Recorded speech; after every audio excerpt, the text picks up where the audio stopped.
It was Christmas Day 2018, and my girlfriend Grace and I had taken a trip to her parents' house. It was my first time meeting her family, and I was both excited and nervous. Christmas is my favorite holiday, and I was looking forward to the festive spirit. But after spending 3 or 4 hours there, my social battery was completely drained. I've always been introverted, and long periods of social interaction with new people can be exhausting. Despite Grace's family being warm and welcoming, I was ready to head home. However, as the evening wore on, it became clear that leaving wasn't an option. The snowstorm that had started earlier had worsened, blanketing the roads with an additional 3 to 5 inches of snow. Grace and I lived over an hour away, and the conditions were too dangerous for driving. Her parents insisted we stay the night, and while Grace seemed thrilled, I wasn't exactly ecstatic. Still, I couldn't complain. Their hospitality was generous, and I appreciated having a warm, safe place to stay. As the night settled in, Grace and I retreated to the spare bedroom. She found some blankets, and we put on a random horror movie. Grace fell asleep halfway through, but I was wide awake. That's when I heard it, a faint scratching sound at the bedroom window. It sounded like tree branches brushing against the glass, but something about it felt off. I considered looking outside but didn't want to wake Grace. I convinced myself it was nothing. A while later, I started feeling drowsy, but then I heard a sound that made my blood run cold. It was a scream, sharp and chilling, coming from outside. I bolted upright, my heart pounding, and looked out the window. To my horror, there was a man standing in the middle of the backyard, staring directly at our window. I froze, unsure if he could see me. My gut screamed that something was terribly wrong. I tried to wake Grace, but she's a heavy sleeper. After a few futile attempts, I gave up and made a decision that still haunts me. I went outside to investigate. The man was gone by the time I got to the backyard, but fresh footprints in the snow led toward the shed. My breath fogged in the cold air as I cautiously followed the trail, my heart hammering in my chest. As I approached, I heard the unmistakable sound of metal scraping against metal coming from inside the shed. The door was ajar, and despite every instinct screaming at me to turn back, I pushed it open. Inside, the man stood no more than 10 feet away, holding a sledgehammer. His face was partially obscured by shadows, but his presence was menacing. For a moment, I was paralyzed by fear. Then, as he started toward me, I screamed and ran as fast as I could back to the house. The crunching of his footsteps in the snow followed close behind. Just as I reached the front door, I glanced back, and he was gone. It was as if he had vanished into thin air. I burst inside, locked the door, and woke Grace in a panic. She could see the terror on my face and quickly woke her parents. Her dad checked the security camera footage, and while it confirmed there had been someone in the backyard, the man's face wasn't visible. To my shock, Grace's parents dismissed the incident as a prank and discouraged me from calling the police. I couldn't fathom their reaction. This wasn't a prank. The man had been holding a weapon and chased me. I haven't been back to Grace's parents' house since. I've run out of excuses, but the truth is, I can't bring myself to return. That night left a mark on me, and every Christmas since, I've felt an underlying unease. The man was never caught, and the memory of his silhouette in the shed still sends shivers down my spine. What would have happened if I hadn't screamed and run? I'll never know, and I hope I never find out. Deep in the heart of the snowy Montana wilderness, a tiny log cabin stood shrouded in silence. The cabin had belonged to the Carters, a family who had spent generations celebrating Christmas there. But now it was abandoned, left to the mercy of the cold and encroaching forest. Its windows were clouded, its chimney cold. Emma Davis, a travel photographer in search of inspiration, stumbled upon the cabin purely by accident. She had been driving through the area, following rumors of untouched landscapes for her latest assignment. A sudden snowstorm had forced her to seek shelter. Turning down an unmarked road, she found the cabin, its rustic charm standing out against a blanket of white. Emma parked her SUV near the cabin and approached cautiously. The front door was slightly ajar, creaking with each gust of wind. Inside, it was surprisingly intact, though covered in a thick layer of dust. A large stone fireplace dominated one wall, and old, worn furniture sat in neat disarray, as if waiting for its owners to return. The storm outside intensified, leaving Emma no choice but to stay the night. She lit the fireplace with logs stacked nearby and wrapped herself in a blanket she found folded on a rocking chair. As the fire crackled to life, warmth began to fill the cabin, and Emma felt an odd sense of comfort. She noticed a shelf above the fireplace lined with framed photographs. The Carters, she presumed, a family of 4 with broad smiles and sparkling eyes. The photos showed them celebrating Christmas in this very cabin, unwrapping gifts, drinking hot cocoa, and playing in the snow. Among the pictures was a small, leather-bound journal. Curiosity got the better of her, and she opened it. The entries chronicled Christmases past, written by a woman named Margaret Carter. Her words painted vivid pictures of joyous family gatherings, their traditions, and their deep love for one another. But as Emma flipped further into the journal, the tone darkened. The final entries spoke of tragedy. Margaret described a terrible snowstorm on Christmas Eve nearly 20 years ago. The family had been separated, with Margaret and her daughter Lily trapped in the cabin, while her husband and son tried to retrieve supplies from town. They never returned.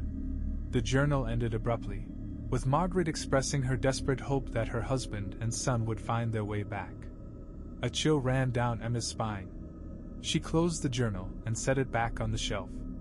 The storm outside howled, and she felt the weight of the cabin's history pressing down on her. As the hours passed, Emma dozed off in the rocking chair, lulled by the warmth of the fire. But her sleep was restless. She dreamed of shadows moving through the cabin, faint voices calling out names, and the sound of sleigh bells echoing in the distance. She awoke to an eerie stillness. The fire had burned low, casting flickering shadows on the walls. Emma rubbed her eyes, certain she'd heard something, a soft knock at the door. She froze, her heart pounding. Who could possibly be out here in the middle of the storm? Gathering her courage, she approached the door and opened it. Standing there was a young girl, no older than 10, wearing an old-fashioned red coat and holding a lantern. Her cheeks were rosy from the cold, and her eyes were wide with sadness.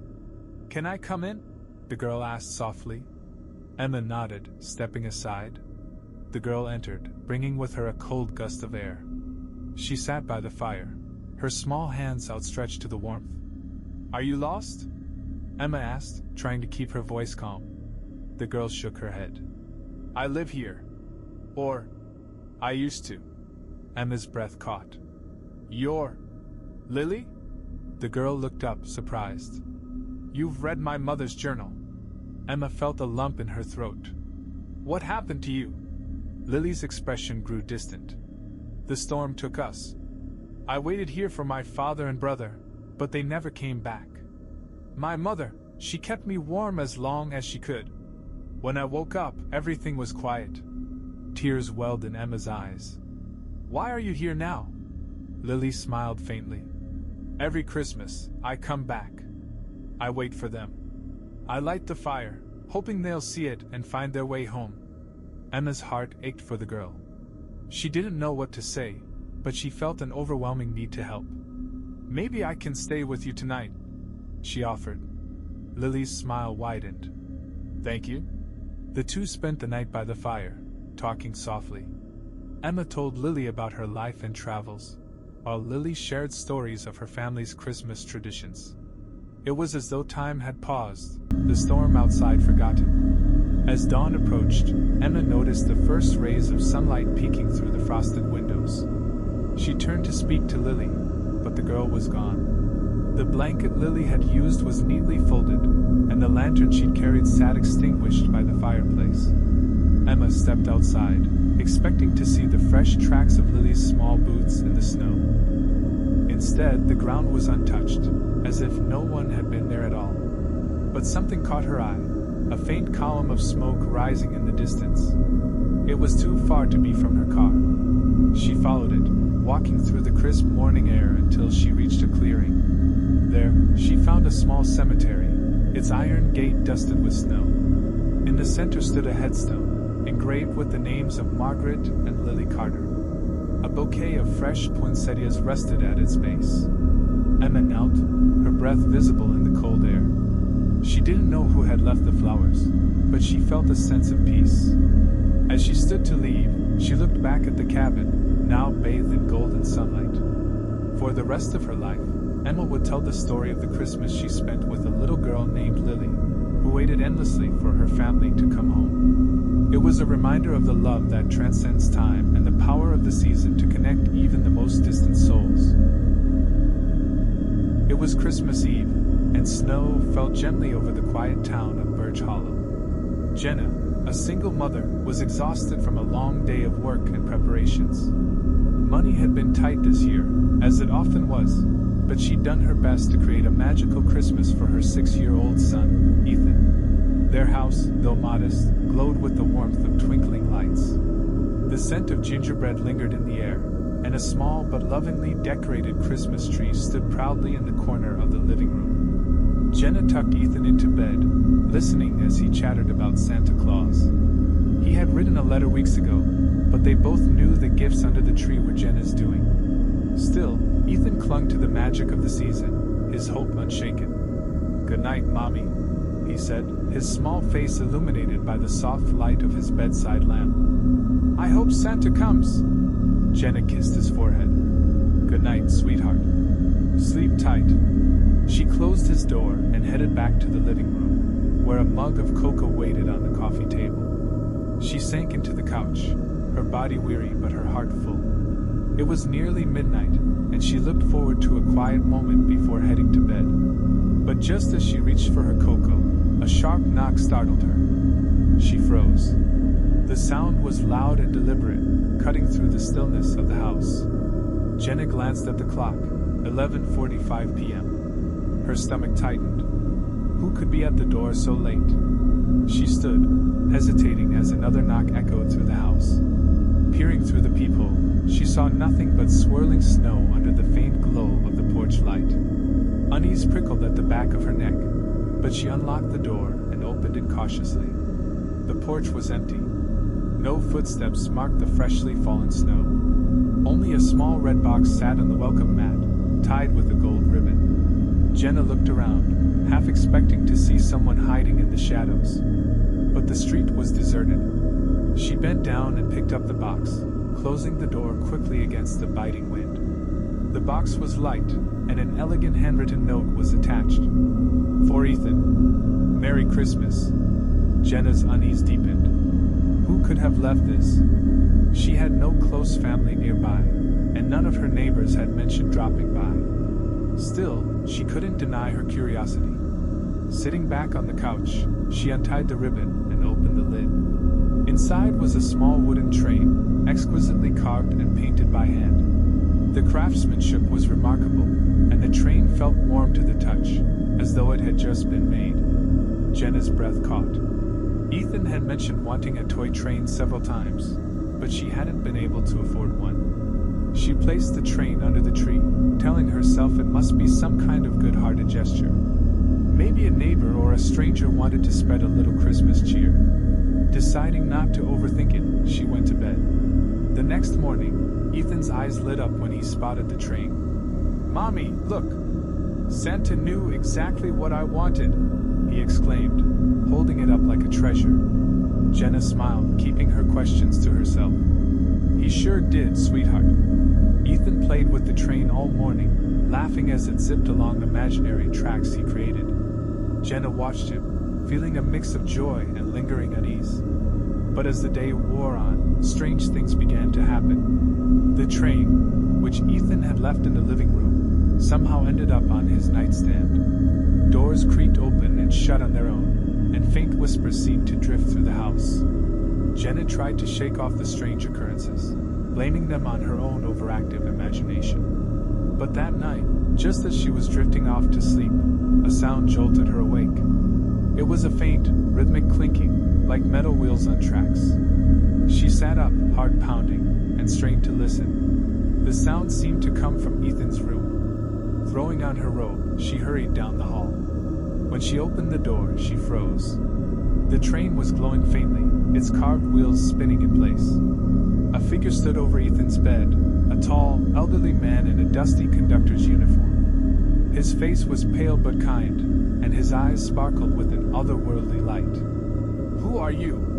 Jenna demanded, her voice shaking. The man turned to her, tipping his hat. "Forgive me," he said softly. "I didn't mean to frighten you. The boy reminded me of someone I lost long ago, my grandson. I only wanted to bring him a little joy." Jenna stared, too stunned to speak. The man's presence was both unsettling and strangely comforting. "Your kindness will be remembered," he said. Then, before Jenna could respond, his form began to dissolve into golden light. The glow from the train brightened, filling the room with warmth before fading away entirely. The next morning, the house felt different. It was warmer, cozier, as though an invisible presence had blessed it. Jenna never spoke of the man to Ethan, but she couldn't shake the feeling that their home had been visited by something extraordinary.